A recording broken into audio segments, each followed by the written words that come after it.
नमस्कार, मेरा नाम संजय कुमार है।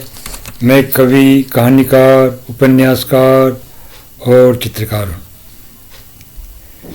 मैं आपके समक्ष अपना एक लेख प्रस्तुत कर रहा हूँ। मेरे लेख का शीर्षक है कला एक चिकित्सा विज्ञान के रूप में। कला और कविता में काफ़ी समानता भी है और काफ़ी अंतर भी है। चित्रकला कविता के बहुत ही करीब है। चित्रकला में जैसे आंदोलन हुए थे वैसे ही आंदोलन कविता के क्षेत्र में भी हुए थे। चित्रकला में क्यूबिज्म नामक आंदोलन हुआ था जिसने चित्रकला में धूम मचा दी थी। चित्रकला में अभिव्यंजनावाद नामक आंदोलन हुआ था जिसने चित्रकला को एक नई तरह की अनुभूति दी थी। ऐसा ही आंदोलन कविता के क्षेत्र में भी हुआ था। चित्रकला में रोमांसवाद नामक आंदोलन भी हुआ था। ऐसा ही आंदोलन कविता के क्षेत्र में भी हुआ था। इस तरह चित्रकला और कविता में बहुत अधिक समानता है और काफ़ी अंतर भी है। कला को भी एक चिकित्सा विज्ञान के रूप में लिया जा सकता है।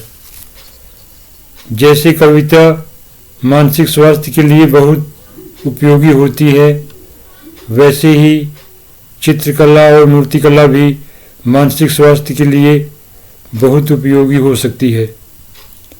जैसे कवि शब्दों के माध्यम से सीमित को असीमित में रखता है, वैसे ही चित्रकार भी रंगों और रेखाओं के माध्यम से सीमित में असीमित को रखता है।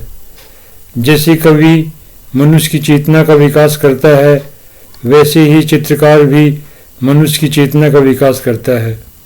जैसे कविता में रस होते हैं वैसे ही चित्रकला में भी रस होते हैं।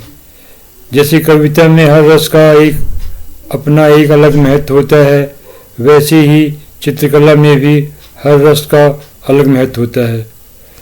रफेल नामक एक इटालियन चित्रकार ने चित्रकला के क्षेत्र में बहुत ही श्रेष्ठ प्रयोग किए थे। उसने कई तरह के चित्र बनाए थे। जैसे हिंदी साहित्य में सूरदास ने वात्सल्य रस की अद्भुत सृष्टि की थी, वैसे ही रफेल ने भी चित्रकला के क्षेत्र में वात्सल्य रस की अद्भुत सृष्टि की थी। रफेल का एक चित्र स्कूल ऑफ एथेंस बहुत ही श्रेष्ठम है। इस चित्र में रफेल ने बहुत ही अद्भुत प्रयोग किए थे। स्कूल ऑफ एथेंस नामक चित्र में रफेल ने प्राचीन यूनान की विचारधारा को आधुनिक विचारधारा से मिलाने का प्रयास किया था। ये चित्र विश्व के महानतम चित्रों में से एक माना जाता है। रफेल का एक और चित्र है डिस्प्यूटा। इस चित्र में भी रफेल ने बहुत ही अद्भुत प्रयोग किए थे। रफेल के सभी चित्र बहुत ही महानतम है। माइकल एंजेलो भी बहुत ही महानतम चित्रकार और मूर्तिकार थे। उनकी मूर्तिकला बहुत ही महानतम थी। उनके चित्र भी बहुत महानतम थे। माइकल एंजेलो कहते थे, कला ही मेरी पत्नी है। इससे यह स्पष्ट होता है कि वह चित्रकला से और मूर्तिकला से कितना प्यार करते थे। इसी प्यार ने उन्हें विश्व का महानतम और श्रेष्ठतम कलाकार बनाया था। लियोनार्डो दा विंसी का जीवन सभी श्रेष्ठ चित्रकारों के लिए बहुत ही प्रेरणादायक है। लियोनार्डो दा विंसी ने चित्रकला को एक नई परिभाषा दी थी। उन्होंने बहुत से चित्र बनाए थे जो कि चित्रकला को परम श्रेष्ठता प्रदान करते थे। उनका बनाया गया चित्र मोनालिसा सारे विश्व में बहुत ही प्रसिद्ध है। आधुनिक काल के चित्रकारों में पाब्लो पिकासो, सल्वाडोर डाली, पॉल क्ली, मार्क शगाल आदि चित्रकार बहुत ही महत्वपूर्ण हैं। इन चित्रकारों ने आधुनिक कला को बहुत ही श्रेष्ठतम रूप दिया था और इन कलाकारों ने बहुत ही महानतम प्रयोग किए थे। ये कलाकार कला के महानतम और श्रेष्ठतम प्रतिभा थे। ये कलाकार आधुनिक कला को श्रेष्ठतम ऊंचाई पर ले गए थे। भारत में भी चित्रकला की बहुत ही समृद्ध परंपरा है। भारत में कई तरह की लोक कलाएं प्रचलित हैं। ये सभी लोक कलाएं बहुत ही समृद्ध हैं। इन लोक कलाओं से बहुत ही महानतम कलाकारों ने प्रेरणा पाई है। विश्व के बहुत से अन्य देशों में भी चित्रकला की बहुत सी श्रेष्ठतम शैलियाँ हैं। ये सभी शैलियाँ कला के लिए बहुत ही महत्वपूर्ण हैं। भारत में सतीश गुजराल, विजेंद्र पाल शर्मा, रामकिशोर यादव आदि कलाकार बहुत ही महानतम कलाकार हैं। रामकिशोर यादव आधुनिक कलाकारों में सबसे अच्छे हैं।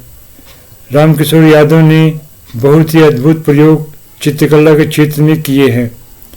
रामकिशोर यादव की चित्रकला बहुत ही महानतम है। रामकिशोर यादव की कला अमृत के समान है।